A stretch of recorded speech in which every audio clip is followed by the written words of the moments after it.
트럼프 정부가 한국에 주둔하고 있는 군인 수천 명의 철수를 고려하고 있다.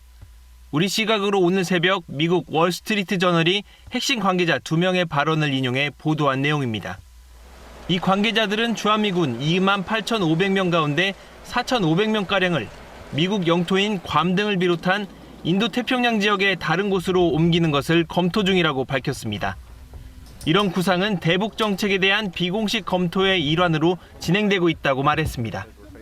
관계자들은 다만 이 제안이 아직 트럼프 대통령에게 보고되지 않았으며 논의 중인 여러 방안 중 하나라고 덧붙였습니다. 이 같은 보도에 대해 미국 국방부 대변인은 발표할 것이 없다고 답한 것으로 전해졌습니다. 앞서 트럼프 대통령은 첫 임기 때도 우리나라의 방위비 분담금 인상을 요구하며 요구를 들어주지 않으면 주한미군을 철수할 것이라고 압박했습니다. 그리고 대선 후보 시절에도 이 문제를 계속 거론했습니다. If I were there now, they'd be paying us $10 billion a year. And you know what? They'd be happy to do it. It's a money machine.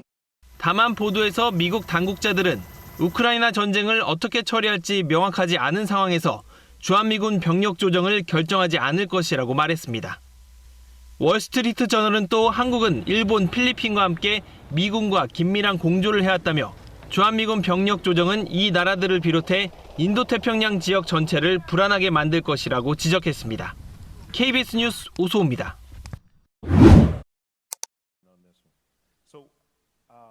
From your respective areas of operation, how should we organize missile defense forces to fight tonight?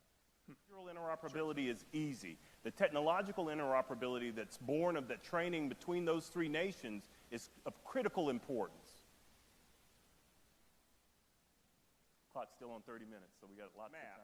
Was the position of the Korean Peninsula and the fact that it's on the Asian continent, has a sizable U.S. force posture, is inside the first island chain, and is the closest allied presence to Beijing. At night, from a satellite image, the Republic of Korea looks like an island, or like a fixed aircraft carrier floating in the water between Japan and mainland China. The Indo-Pacific region represents many challenges, and it presents many challenges, largely defined by the tyranny of distance, especially when it comes to sustainment.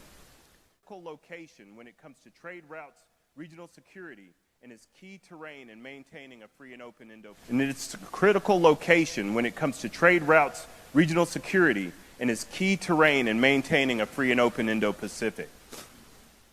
But it's not just about proximity. It's about speed and complexity.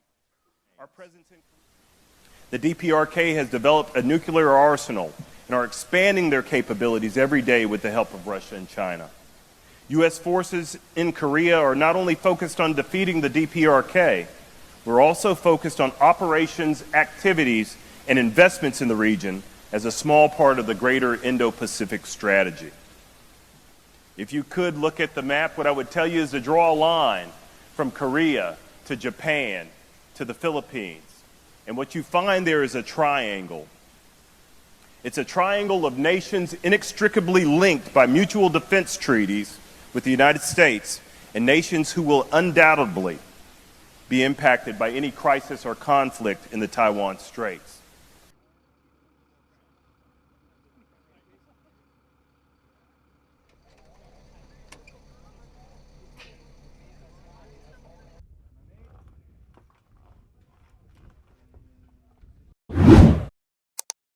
미군의 핵심 지휘관 중 한 명인 인도태평양 사령관이 주한미군 철수 또는 감축론에 부정적인 입장을 밝혔습니다.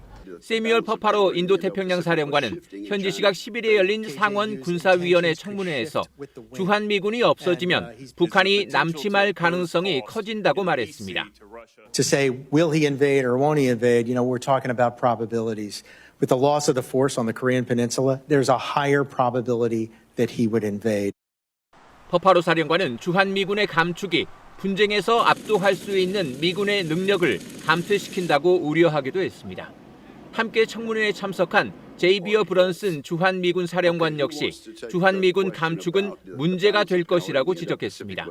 브런슨 사령관은 주한미군의 임무와 관련해 러시아와 중국을 견제하는 역할도 언급했습니다.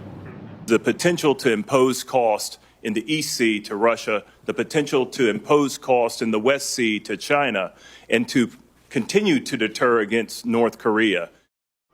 브런슨 사령관은 한국에 주둔하는 미군에 대한 보상은 돈으로만 측정되는 것은 아니라고 강조하기도 했습니다. 두 사령관의 이런 발언은 해외 주둔군의 비용과 관세 협상을 연계시키려는 트럼프 대통령의 입장과는 대비됩니다. We pay for military over in Europe. We don't get reimbursed by much. South Korea too. 두 사령관들의 발언은 주한미군의 변화 가능성이 주목받고 있는 상황에서 나온 것입니다. 향후 방위비 분담금 등의 협상 과정에서 사령관들의 견해가 얼마나 반영될지 주목됩니다. KBS 뉴스 박석호입니다. 트럼프 일기에 마크 에스퍼 전 국방장관, 트럼프 대통령의 주한미군 철수 주장에 당시 폼페이오 국무장관이 그건 두 번째 임기 우선순위로 하자고 제안해 겨우 말렸다고 회고했습니다. 주한미군 철수를 만료했던 1기 온건파는 2기 행정부에서는 보이지 않습니다. 대신 주한미군 철수를 공개 언급한 외교 책사 리처드 그리넬이 특별 임무대사로 주한미군을 중국 견제에 활용해야 한다는 엘브리지 콜비가 국방 차관에 등용됐습니다. The U.S. forces should continue to be deployed on the peninsula, but those forces should be focused on the defense of South Korea from China. 주한미군 규모나 성격에 변화가 있을 거란 전망이 나오는데 주한미군 규모를 현 수준으로 유지한다는 내용의 2025년도 국방수권법이 지난달 발효돼 당장은 가능성이 낮다는 분석이 많습니다. 다만 주한미군 철수를 내세워 훨씬 더 많은 방위비 분담금을 요구할 수는 있습니다. 트럼프는 후보 시절 한국은 부자 나라라며 자신이라면 방위비를 100억 달러 내게 했을 거라고 말하기도 했습니다.